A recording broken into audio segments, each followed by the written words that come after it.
Baik, Assalamualaikum warahmatullahi wabarakatuh. Oke teman-teman, jumpa lagi dengan saya Andi Selviana, NIM 200303501059, Prodi Ilmu Keolahragaan, Fakultas Ilmu Keolahragaan Universitas Negeri Makassar. Nah, pada video kali ini kita akan membahas materi pada bab 10, yaitu analisis gerak olahraga.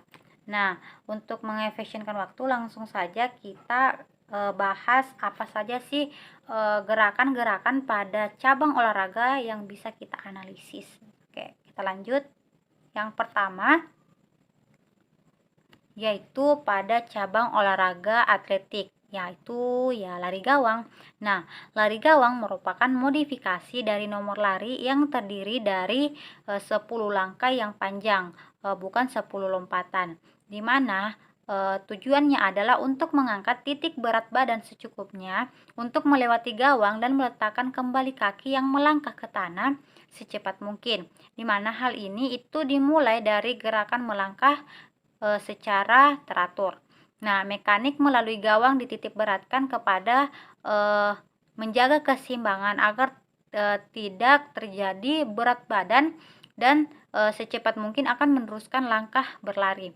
Dan dalam lari gawang, pandangan mata itu harus dipusatkan kepada puncak gawang dengan maksud untuk menekankan bahwa pelari gawang itu harus hanya menyerempet puncaknya dan dengan demikian menjaga titik berat serendah mungkin. Jadi pelari gawang itu harus benar-benar fokus pada arah pandangannya saja.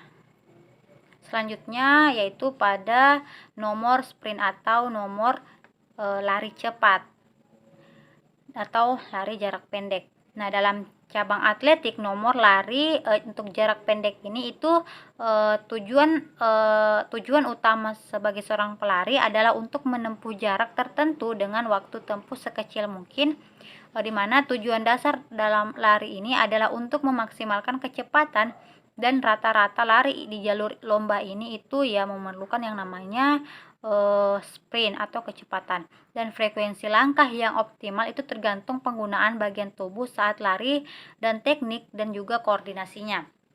Adapun tahapan lari 100 meter adalah start, lari, dan finish.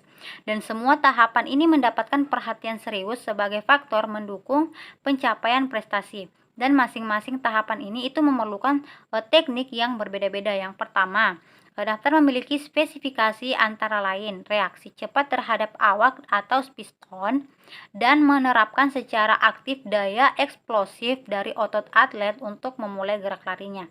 Selanjutnya, tahap dari memiliki spesifikasi teknik antara lain yaitu memaksimalkan kecepatan horizontal dari dua gerakan, yaitu gerakan topan dan juga gerak melayang. Selanjutnya, tahap finish lari 100 meter itu memiliki spesifikasi antara lain kecepatan gerak bagian tubuh bagian atas dan koordinasi gerak tubuh bagian atas dan bawah.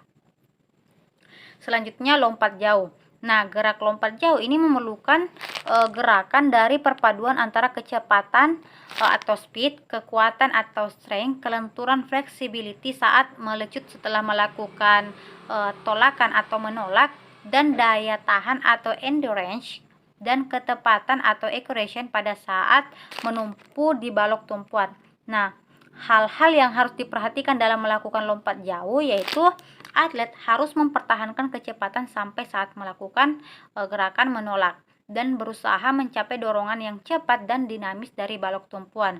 Dan atlet juga harus pandai-pandai merubah sedikit posisi lari, di mana hal ini bertujuan agar atlet dapat mencapai posisi lebih tegak.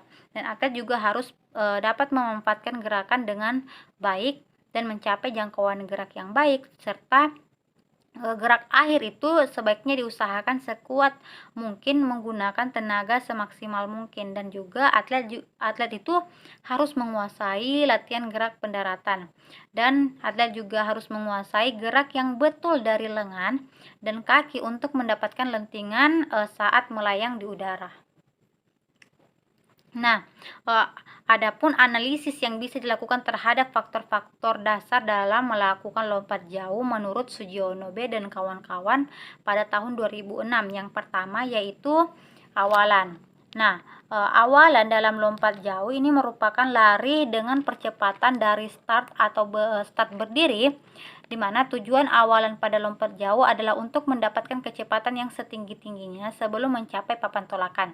Dan juga melakukan ancang-ancang awalan yang dilakukan oleh pelompat itu harus secepat mungkin, karena 2 atau 3 prestasi lompat jauh itu tergantung pada ancang-ancang dan sepertiga dari 4. Oleh karena itu, berbagai tahap teknik lompat jauh sangat dipengaruhi oleh unsur kecepatan sprint dan kondisi, di mana hal ini menurut Chonat U dan kawan-kawan dalam Sujono B tahun 2006.